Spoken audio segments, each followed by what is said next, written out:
Heima smáforrit sem hjálpar fjölskyldum að skipta annarri og þriðju vakt heimilisins á milli sín á einfaldan, skemmtilegan og jafnréttiseflandi máta. Við tókum þátt í Snjallræði 2021 og það hjálpaði okkur mjög mikið að móta hugmyndina. En hugmyndin kom til mín þegar ég starfaði sem sérfræðingur í jafnréttismálum hjá Stjórnarráðinu og byrjaði að velta fyrir mér af hverju við værum ekki að nota jafn flottan hugbúnað inn á heimilunum og við notum í teymisvinnu á vinnustöðum. Af því að það að reka heimili náttúrulega stærsta teymisverkefni sem að flestir taka sig fyrir hendur.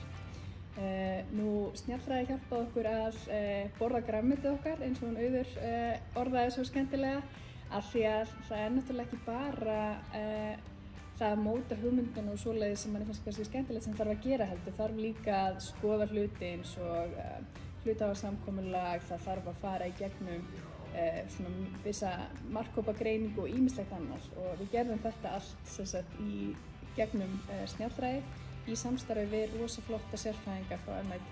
Þannig að við tökum mjög margt upp úr því og það hjálpaði okkur að koma hugmyndin okkar af stað.